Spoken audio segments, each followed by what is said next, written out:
The threat of tariffs becoming a forceful change in global trade policy that later put the Canadian car market in a frenzy. A frenzy and fear. Canada's trade deficit widens as auto trade weakens, and we've got these highlights here. Canada's trade deficit widened in January as exports of motor vehicles and parts fell to the lowest level in more than 4 years. Canada's automotive industry, a cornerstone of the nation's economy, is facing an unprecedented crisis. He says CUSMA is basically irrelevant and that the U.S. doesn't need Canadian parts or anything made in Canada in terms of auto. We've got these highlights here. Canada's trade deficit widened in January as exports of motor vehicles and parts fell to the lowest level in more than 4 years. The decrease in exports was driven by a sharp decline in vehicle and part shipments, which fell by 21% to 5.4 billion. The country's policymakers are aiming to offset the damage to the sector, with Prime Minister Carney's unveiling a new plan to bolster domestic vehicle production with increased financial incentives for car makers. Canada's auto sector is getting hit way harder than expected, and the warning signs are getting louder every day. Experts are now saying that if Canada keeps drifting away from key North American trade ties, the impact won't just be temporary, it could turn into long-term damage for the entire auto industry, and the slowdown is already happening right now. Factories are under real pressure, jobs are at serious risk, and entire industrial networks are being squeezed hard in real time. This isn't just theory anymore, it's unfolding on the ground. Let's break down the numbers because they are brutal and impossible to ignore.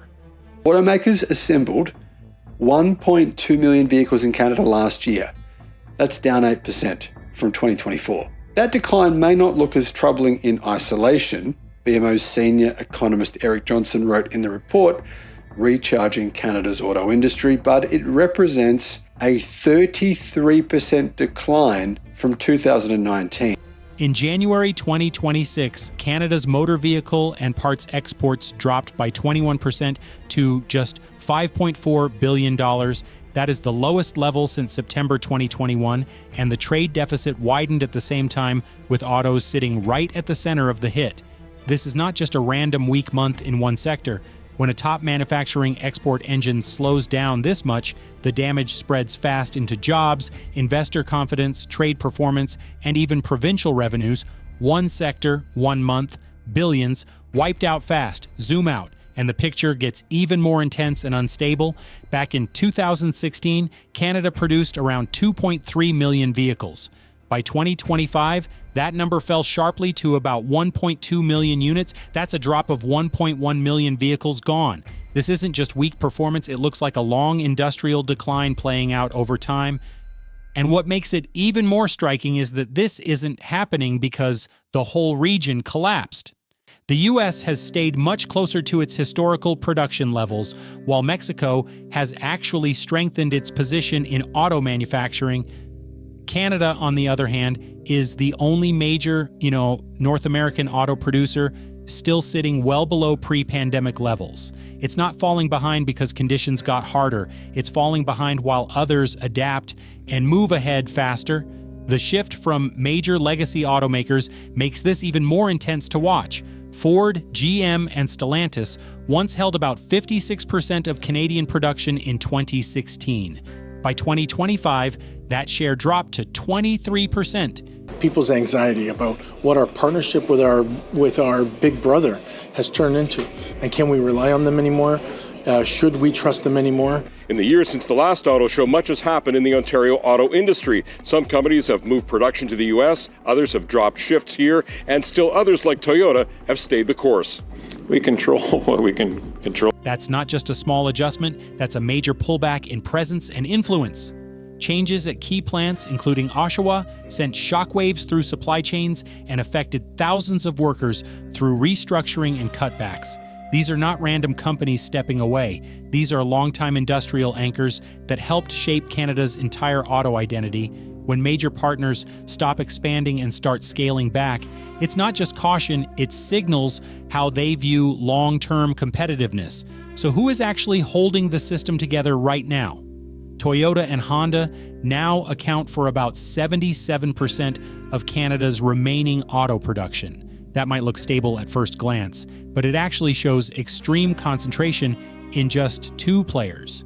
If either company shifts strategy, delays investment, or adjusts output, the impact on Canada's entire production base would be immediate and significant. A lot of people confuse concentration with stability, but they are opposites.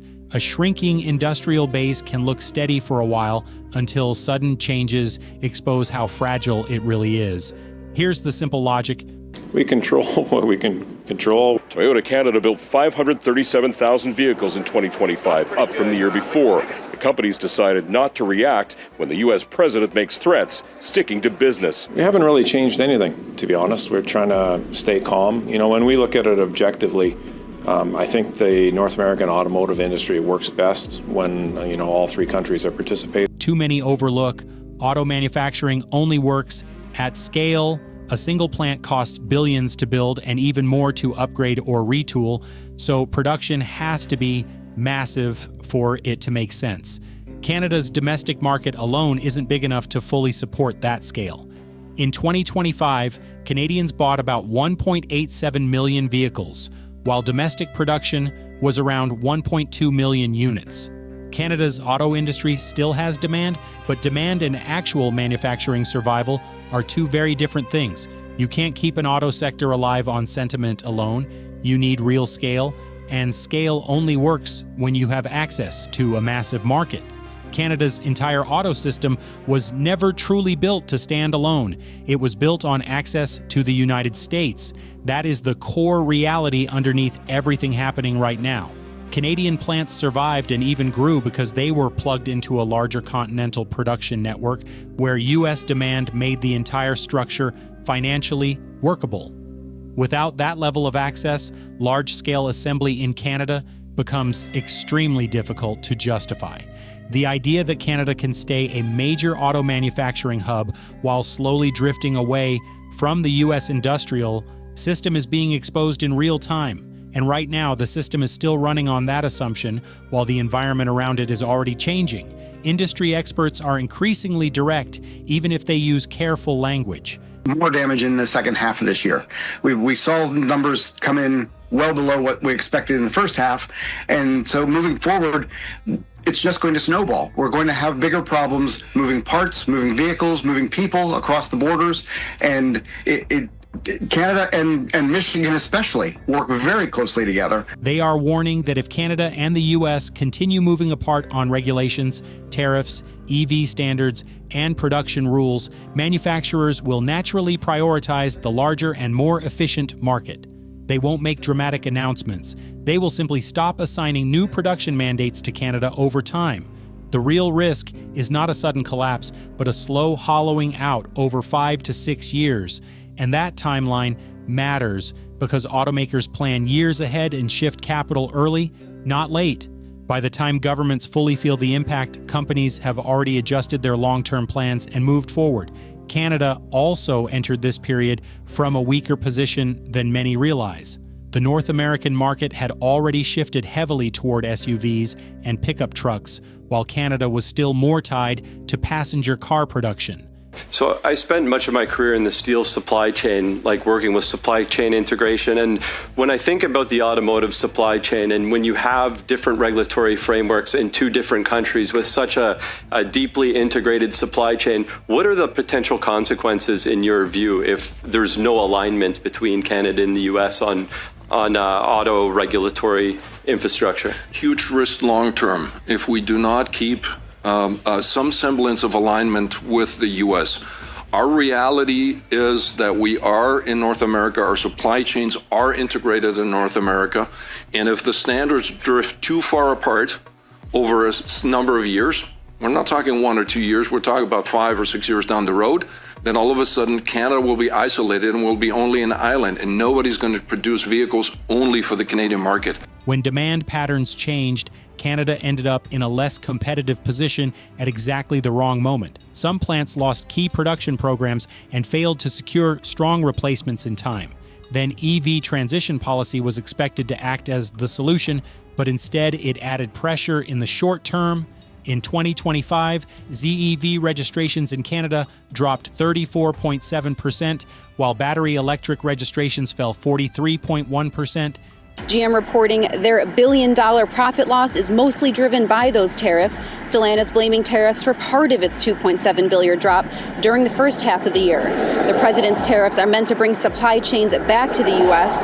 GM is investing $4 billion into U.S. plants, but those cars won't hit market for another year and a half. At the same time, Honda delayed its $15 billion Ontario EV project by about 2 years. When a so-called future growth strategy needs delays and adjustments before it even fully scales, it stops looking like a strong expansion story and starts looking like a warning sign. Ottawa responded with large financial support packages, including billions in funding, consumer EV incentives of up to $5,000, charging infrastructure investment, and transition support for manufacturers. On the surface, it looks like strong intervention, but it raises a deeper question. Why does an entire industry need government support across production, demand, infrastructure, and consumer incentives all at once? The answer points back to weakening underlying economics. Subsidies can slow the decline or buy time, but they don't fix structural competitiveness issues. Canada suffered a massive 21% drop in vehicle exports last January. Exports of vehicles and parts fell to their lowest level since 2021 during the pandemic. That's Canada said.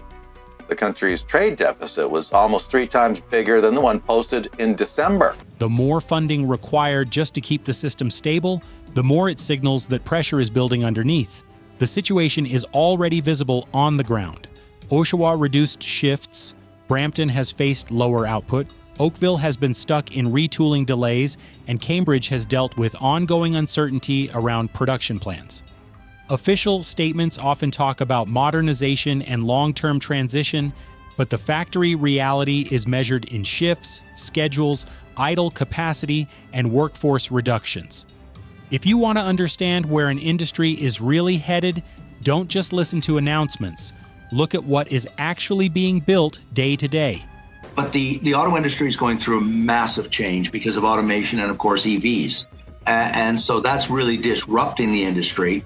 And the EV take-up is not as rapid in Canada or the U.S. as it is in other countries in the world, especially Europe and China. The auto sector supports over 500,000 workers across Canada and adds more than $16 billion to the country's GDP every year. It also pulls along a huge chain of industries like steel, aluminum, plastics, electronics, logistics, rail, and trucking. When auto manufacturing weakens, the impact doesn't stay inside factories. It spreads outward like a chain reaction, hitting suppliers, provincial revenues, investment plans, and national trade numbers all at once. Ontario feels the pressure first, but the effects don't stay regional, they spread across the entire country. One of the biggest mistakes in situations like this is waiting until a regional industrial slowdown turns into a full national economic problem before reacting. Capital markets are already adjusting their view of Canada in real time. For some automotive industry economists, the unthinkable has happened. 30 years of free trade across North America virtually wiped out by a single executive order. Of course, I don't think anyone could have foreseen this happening. There are all kinds of unintended consequences that will fall into place. Honda's project delay sent a signal. GM's production cuts sent another signal. Uncertain EV policy direction also sent a message. And rising reliance on subsidies added yet another one. Together, these signals are shaping a perception that Canada is no longer an automatic high-confidence destination for long-term auto investment. Investment always follows predictability, and right now, predictability looks weaker. Canada is increasingly seen as expensive, exposed, and tied to trade conditions that are harder to forecast. Once global capital starts treating a country as a more defensive or limited manufacturing base instead of a core growth hub, attracting new large-scale production becomes much harder. And is the new agreement with China, which could potentially bring in a new competition into the auto industry, further disrupting the auto industry. The problem tends to feed itself. Lower output reduces plant efficiency, lower efficiency increases cost per vehicle. Higher costs make it harder to win future production mandates. Fewer mandates then reduce output again. This is how industrial slowdown turns into a self-reinforcing cycle that becomes harder to reverse over time. Manufacturing decline is rarely smooth or gradual. It often speeds up once scale starts to break, and Canada is now getting closer to that pressure point across several facilities at the same time. There is also a growing external pressure coming from global trade dynamics, especially linked to China's EV sector. Canada's positioning on Chinese EV-related trade has created friction with Washington at a moment when stable alignment with the U.S. is extremely important for industrial planning. Consumers look at the possibility of buying something new. Canadian industry wants to see the outcome of a new Canada-U.S. trade deal, one they hope will not include tariffs. Companies made huge commitments to get to the content requirements when the agreement was negotiated. So to have that sort of all go by the wayside would be unfortunate if that's what happens, but I'm confident that that won't be the case, that we will find some place to land there. The U.S. is already cautious about anything that could disrupt North American production stability, which puts Canada in a more complicated position. Canada is now caught in a difficult three-way squeeze. It is too dependent on the U.S. market to easily drift away, too limited in scale to fully build an independent auto ecosystem, and too exposed to global EV competition pressures to ignore external shifts. Every direction creates new risks, and that is what strategic vulnerability looks like in practice. So the real question becomes sharper. Is Canada still functioning as a major automotive manufacturing power in a meaningful sense? The traditional production model is already under heavy strain. The EV transition is uneven. Major automakers are pulling back or delaying projects. Plants are dealing with uncertainty. Exports are weakening. Subsidy support is rising. And trade relationships are becoming more sensitive. At some point, the discussion shifts away from saving every individual facility and moves toward a bigger question about overall scale, competitiveness, and long-term industrial capacity. The risk is not just a difficult transition ahead. The deeper concern is that the slowdown may already be underway, while policy discussions are still treating it like a normal upgrade cycle.